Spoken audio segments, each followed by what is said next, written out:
Justin Pickering, thank you for a $10 super chat. I'm running Ghost on all my stuff for a couple years now. I was thinking about switching to ELRS. Is it worth it? So Justin, my answer to many questions like that is, if you're happy, then just keep doing what you're doing. There are some people out there in the world who enjoy trying new things and learning new things and, you know, struggling with new confusing things. And there are other people out there who kind of have this weird anxiety that they have to do new things or they're like missing out. And I would encourage you, if you're one of those people, just take a deep breath and just enjoy flying what you're flying. If you're happy, that's what matters the most. If you're having a good time and you're excited to fly, that's what matters the most. It's only if you can identify a pain point that the new thing would solve, or if you're just like, yeah, cool, I'm excited to try something new, I want to give it a go, that you should think about that. So if you're happy with Ghost, Ghost is a great system. It has great range penetration. It is simpler to use than ExpressLRS by a long shot, and it has a lot going for it. ExpressLRS is going to give you access to faster packet rates and lower latency. That's nice. It's going to give you access to higher output powers. The Ghost module only goes up to, I believe it's 350 milliwatts.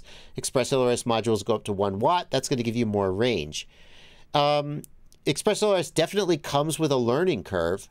So if you think you might like to try lower latency and or get a little bit more range, then maybe ExpressLRS is for you. But what I would say is build one ExpressLRS quad and go through all the hassle and the bullshit while you're happily flying your other Ghost quads, and you're not stressed about it. Don't like try and... ExpressLRS is cheaper, 661 FPV points out. That's true. ExpressLRS, it's easier to find hardware. Ghost may be out of stock sometimes.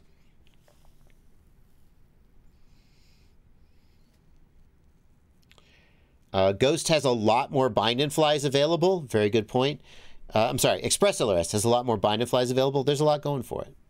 Trades, thank you for a $5 super chat. Would the TMotor F80 Pro be faster than the 160 mile per hour video motor you made with the same stack? Trades, that would depend heavily on the kV of the motor. The F80 being a larger motor would have more torque and be potentially able to run to a higher RPM, but only if it was a higher kV motor. So if you had a 1500 kV F80 and a 1700 kV F60, I think the F60 would have a higher top speed. The F80 would not be working as hard. It would have more reserve of torque at full throttle, but it wouldn't be being asked to do it.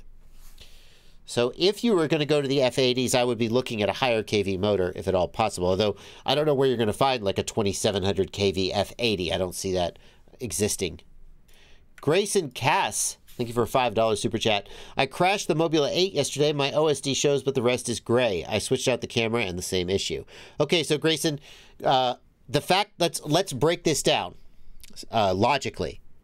The fact that you have video at all instead of static means your VTX is working. Yay. The fact that you have OSD means that the flight controller is sending signal to the VTX because the flight controller is what generates the OSD. Yay.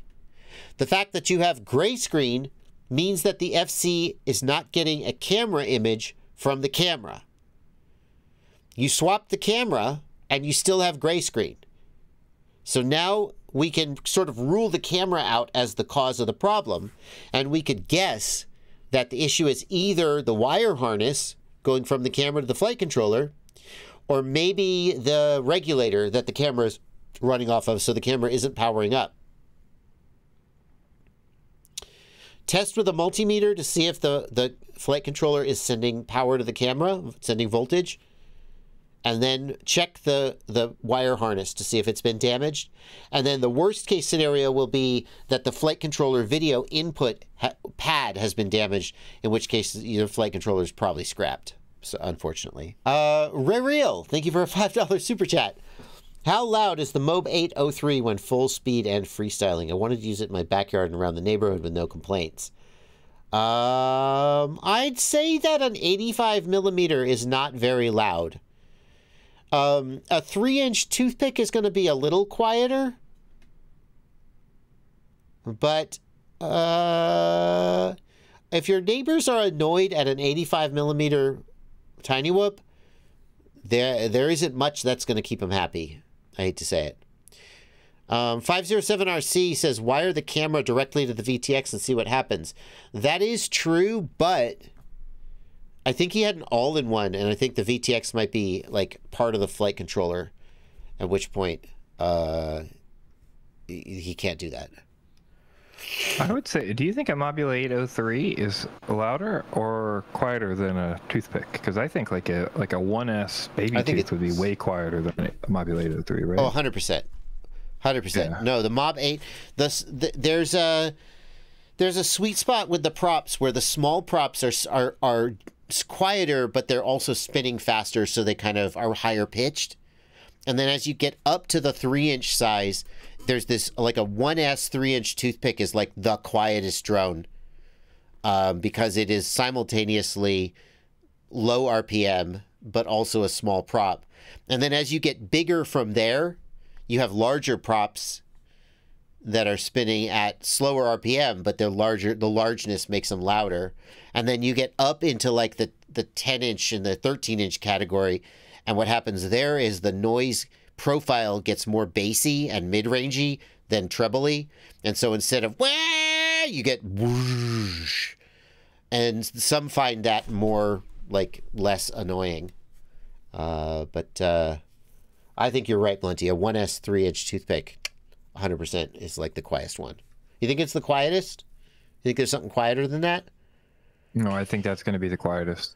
Yeah. Especially reasonable, like, because you want quiet and not dangerous. And, like, let's assume you can get bigger and somehow get a better noise profile, but you wouldn't want to do that in the places you're worried about noise.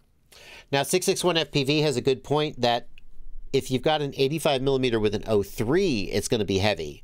So the motors have to work harder and they're going to be louder. He says, my Beta FPV Meteor 85 2-inch was the loudest quad I ever owned.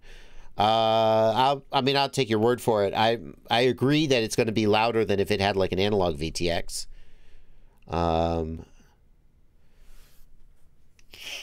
Yeah, if you really care about noise, get a 3-inch 1S like the Nanohawk X is a good point from DTFPV. My Boxer has an owner ID. Is that my remote ID? Pacific Source? I have no idea what that is, but no. Mike Driscoll, thank you for a 10 Canadian dollar super chat. Thanks for all the work Blunty and yourself do for the community. What are your thoughts on the YMZFPV simulator dongle? Blunty, is that what we covered on the news last week? That dongle that binds to ExpressLRS? No? All right, well, I guess I have to look it up. That was called something else.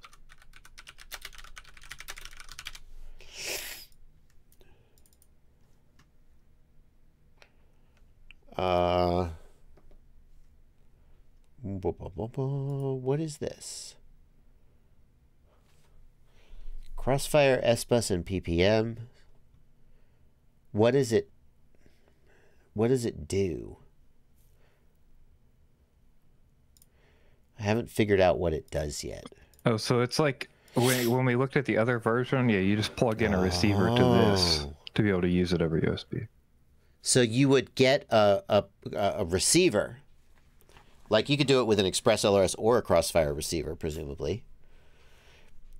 And yeah, I see you can buy it with an ExpressLRS receiver.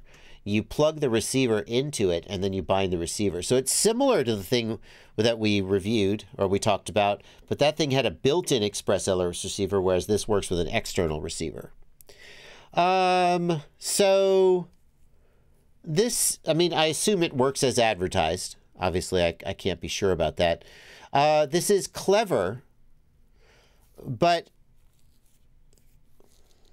I mean, personally, I don't like the additional latency. I think simulators need all the help they can get, and I like to plug in directly. If you desperately want to have wireless connection, this seems like a good way to go about it. $24, is that for two? Is that for one? That's a lot. I mean, it's probably a fair price, but Well, it's with a receiver. Oh, is that with? Oh, well, that's better. No, you're right. I'm sorry. The dongle by itself is $15. Okay, that's fair. Yeah.